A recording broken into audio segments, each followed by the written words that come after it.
Hello, everyone, and welcome to the Outliers YouTube channel and our show, Get to Know. I'm your host, DP Lyle, and I am here with my cohort in crime. Definitely a cohort in crime. I mean, if you're not having a little crime, you're not having fun. And we are here today with Terry Shepherd, who is an amazing author. He's got his own podcast, and we're just really excited to have him on. Welcome, Terry. Thank you, guys. It's great to be with you both. Great to be with you. You're in Really Jacksonville, fun. right?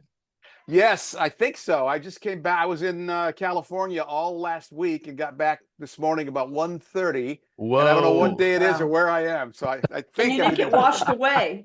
No. Oh man, it was rainy and cold. That was not the California I was expecting. Oh, it was awful last week here. It was terrible. Yeah.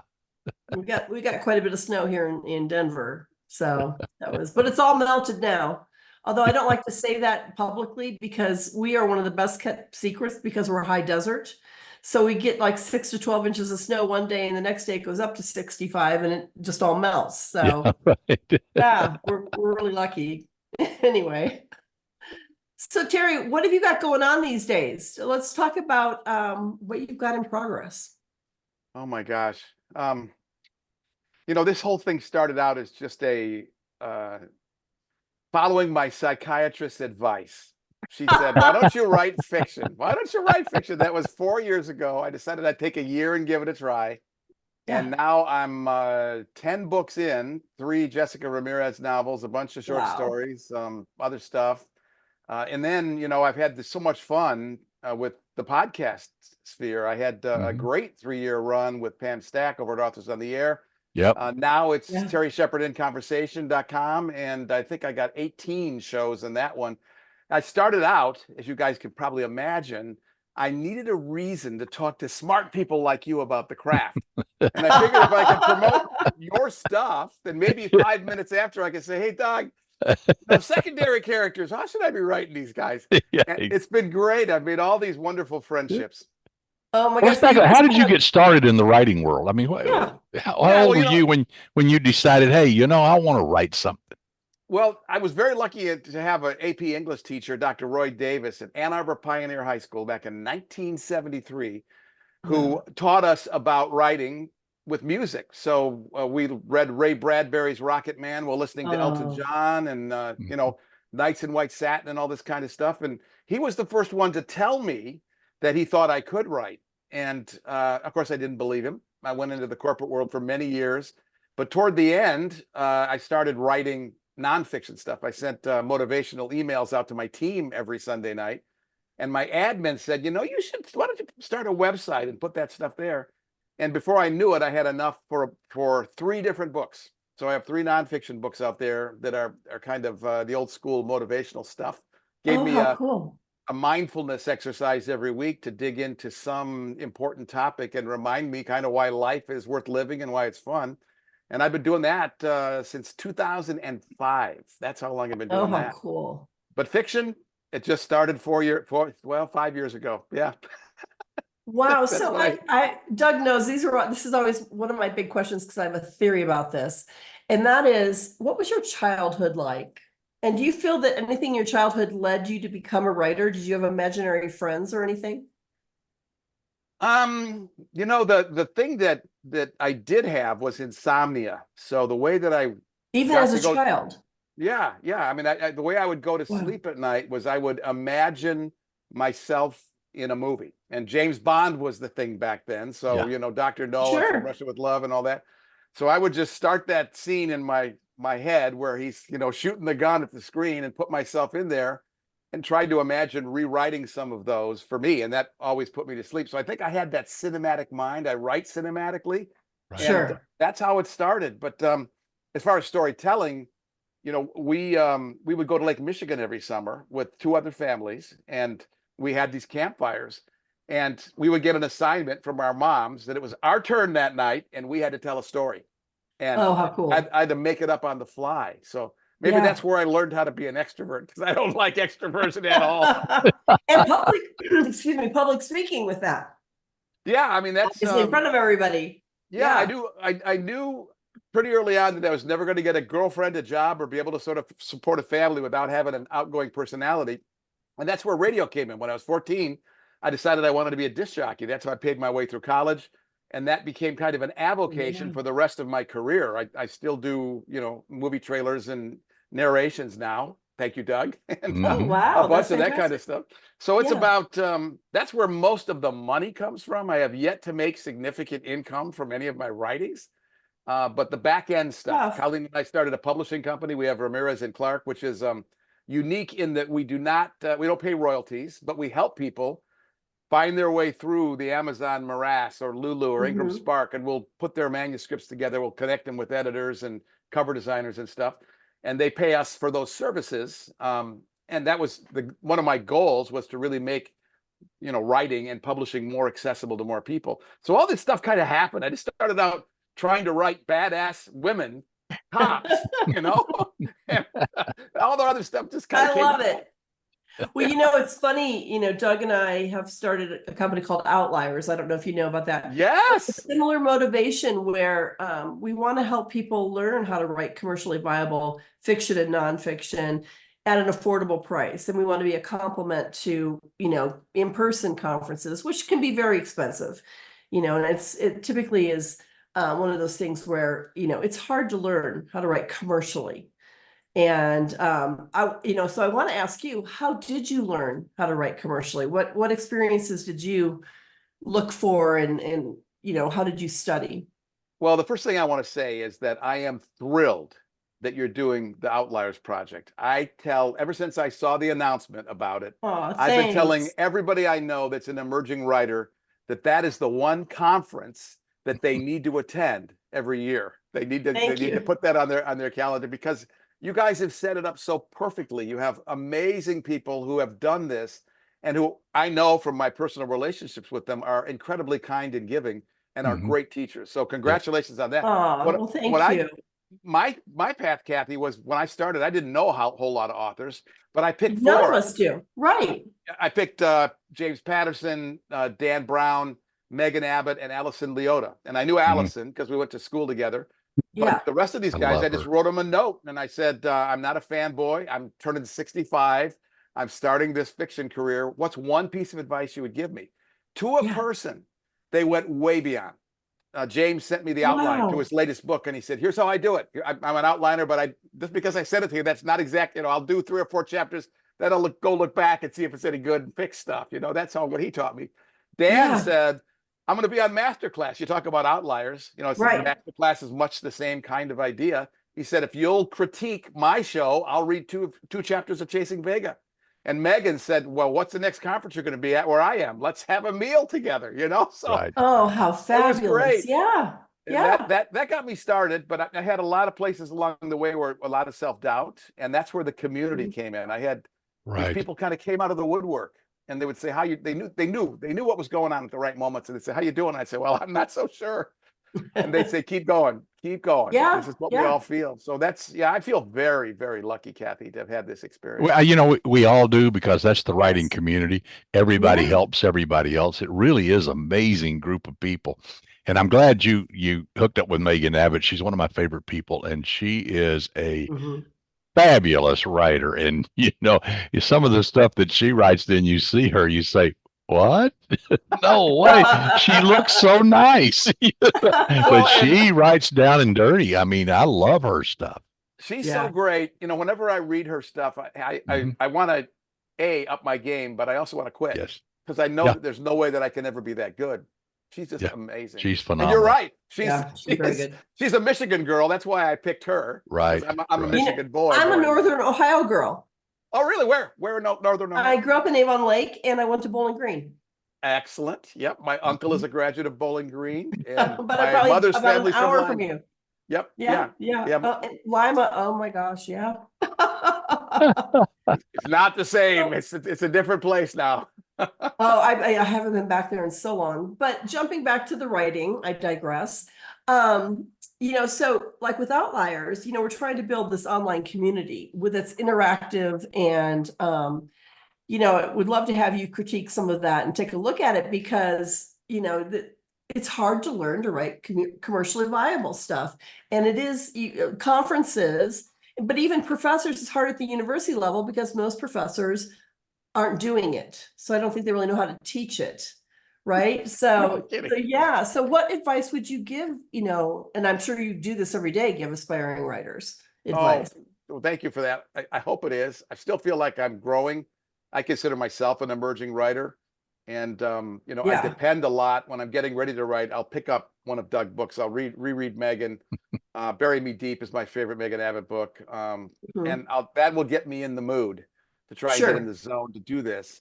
But I also, over, 100 and some interviews and having to read the books before talking to these authors, you get pretty good pretty quickly about figuring out what their style is, how they put the books Yes. together, how the plots go. So one of the things I recommend is just to read. Somebody told me that right at the beginning. Read, Mhm. read, read everything, Right. everything and Right. anything.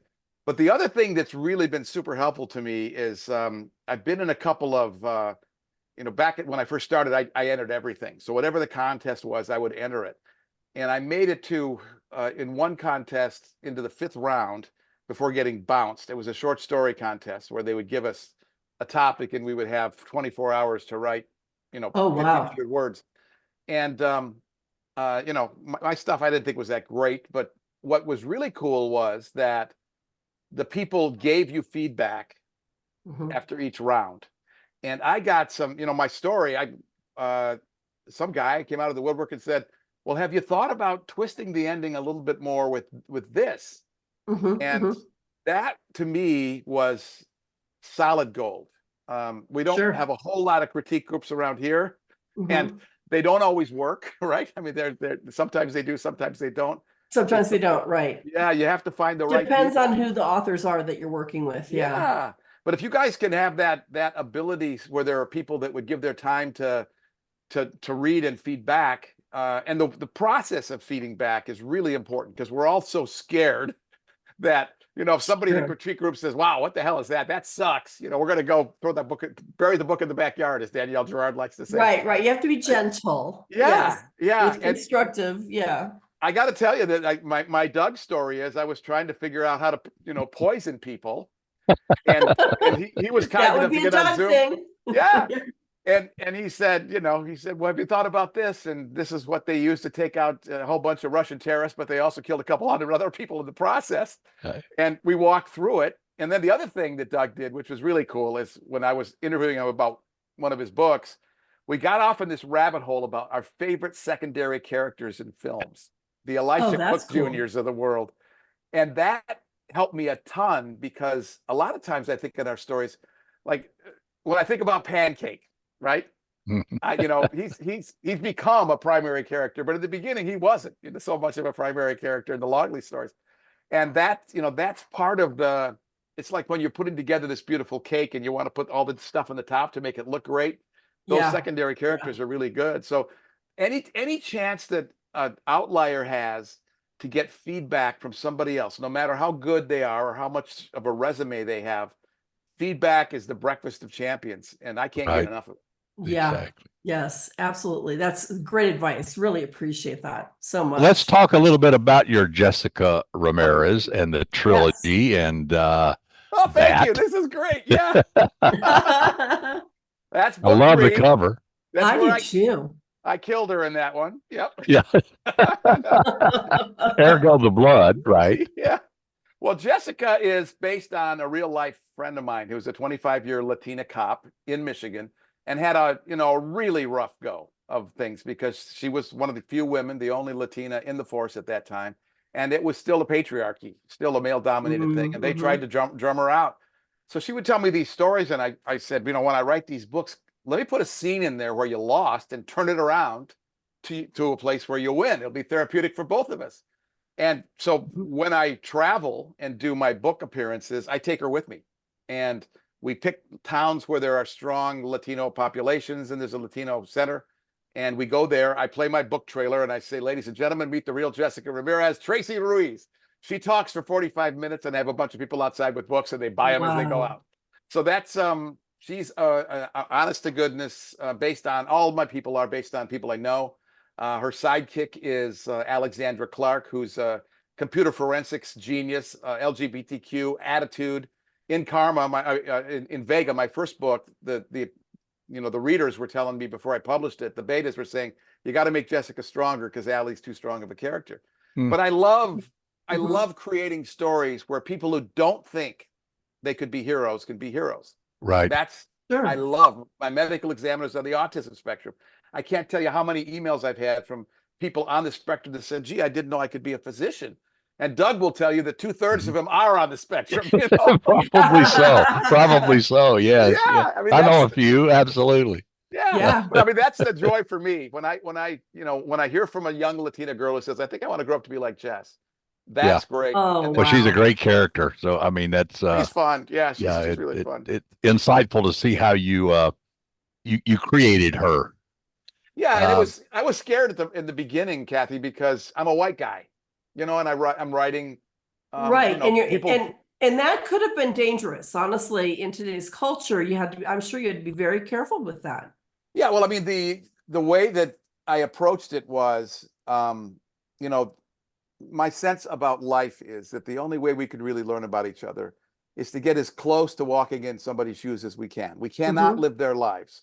And, if somebody really gives me crap about it, I say, well, I write serial killers. I'm not a serial killer. Right, right, exactly. right, So part of the right. job we have as authors is to breathe life into characters in an authentic Mhm. way that makes them feel real. And the way that Yes. I learned to do that is, I wrote hours and hours and hours with women cops and spent a lot of time with Tracy in her family situation to understand the family dynamic. And we have a ton of friends. Some of our best married couple friends Yeah. are lesbian women. They're fantastic. Sure. And they're the Yeah. ones that, they write me and say, what have you been doing? You've been like sneaking into my house. How did you know about that? So that's when I know I'm on the right track. But I also get the emails from the guys that say, look, Glocks don't have safeties. And Yeah. it's not a clip, it's a magazine, that kind of stuff. But I Right. want that feedback because I want to get better. Sure. Yeah. Absolutely. Yeah. No, Well, you write more than just Jessica. Let's talk about something else. yes.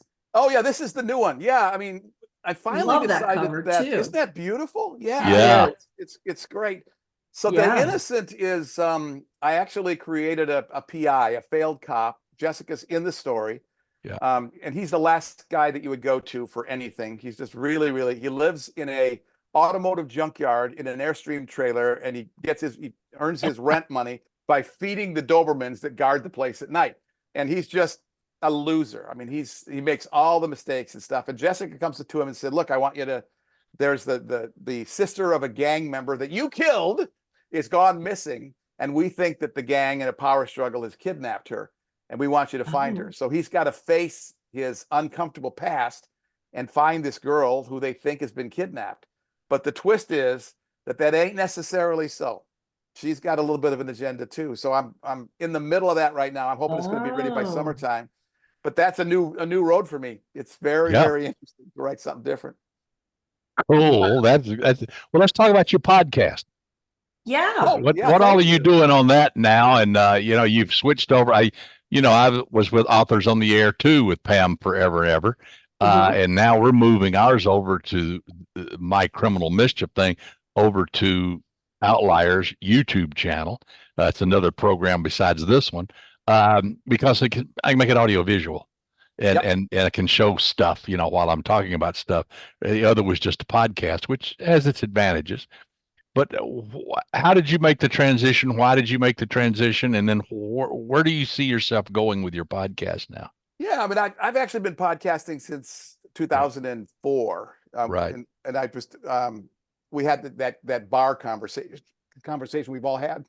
Yep. Well, you ask yourself, who could I invite for dinner if they'd say yes? And we figured a podcast was a way for them to say yes. So Exactly. that's how I Mhm. got started in it, and it was natural for me to want to do that as I was trying to learn this craft for all the reasons I said. And I've tried I've tried all the different versions. If you go to the YouTube channel for Authors on the Air, I got video stuff there. Hmm. What I found, this will be different, I think, for the Outliers, but I get a lot of views on YouTube, but not for very long. People have this short attention span. Right. So I got to the point where I would try and find your magic nugget, pull it out and put it up front before the show even started, so people would be able to, know about the guest.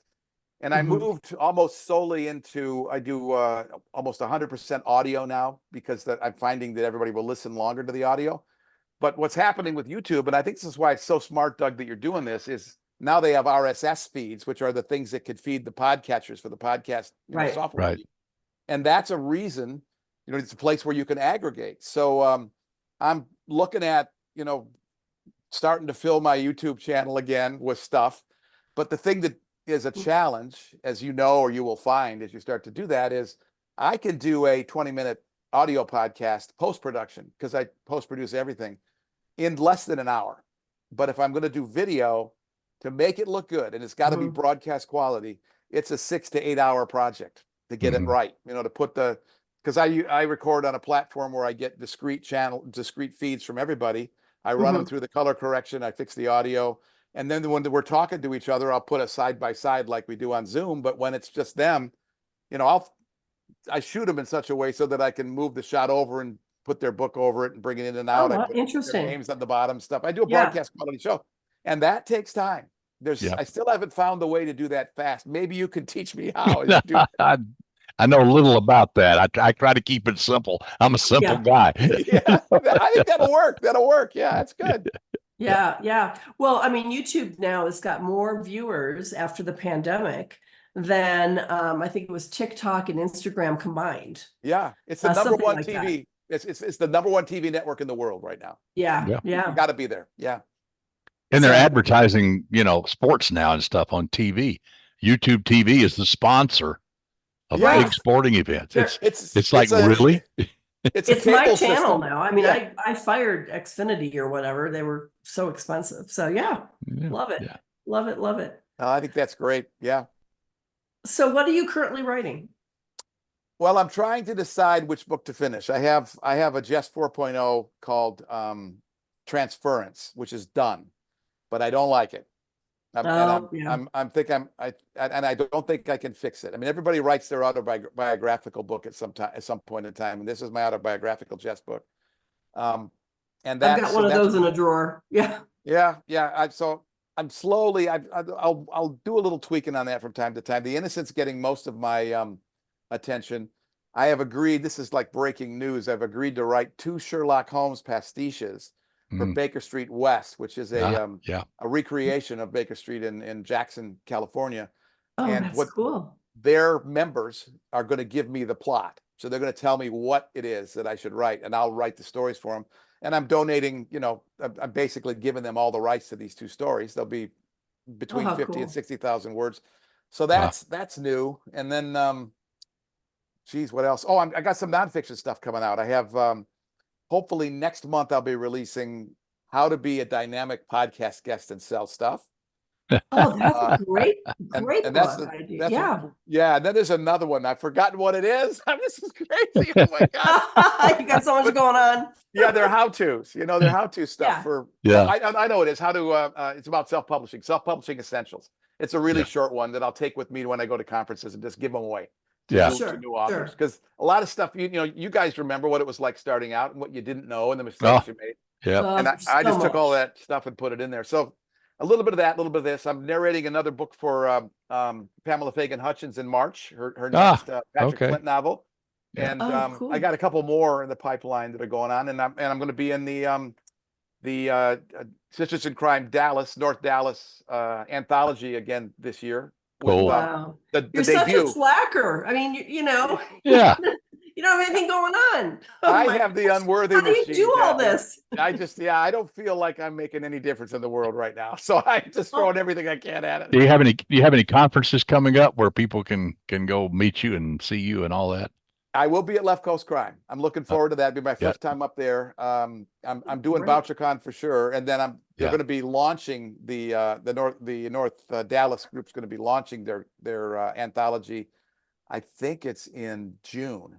Okay. And so I'll be flying down there for that. But those are the 3 right now. And then yeah. I wish I had the budget James Latwell does to go everywhere. Yeah, right. Yeah. Well, I'll be at VoucherCon in Nashville. I'm looking forward to that because I love Nashville. Great town. That's great. And yeah, VoucherCon's a big conference. It'll be fun. Yeah. Well, it's a readers conference too. That's Yes. what I love Right. about it is you actually Yeah. get to talk to your customers, which is Yeah. for us, it's a family reunion, you know? Exactly. Oh, I know, summer Exactly. camp. Yeah. Summer Yes. camp. Exactly. Yeah, for sure. Absolutely. Well, Terry, it's been great to have you on. Ladies and gentlemen, this is Terry Shepherd. You've got to read his stuff. He's a fantastic author and listen to his podcast. Terry, how can they listen to you? The terryshepherd.com is the place to start. My Great. email's terry@terryshepherd.com if they want to write to me. All the links to everything, the Facebook page, terryshepherdinconversation.com. You can get to it from there. And Okay, great. everything I've done is on that site. It'll throw you to Cool. Amazon or Gumroad, wherever I'm selling at that point in time. And it'll be there. Fantastic. Thank you guys. This has been really, really great. Well, Kathleen, thank you very, very much, Thank my friend. I you. really appreciate it. my pleasure. And I want to tell our viewers to please click that thumbs up button. It helps the algorithm and gets the interviews out to everybody. And subscribe so we can bring you more of these fantastic interviews like this one with Terry Shepherd. And Terry, thank you so much and hope to see you very soon. You will. Thank I'm an you. outlier. Yes, you are. Hang in there. Until next time.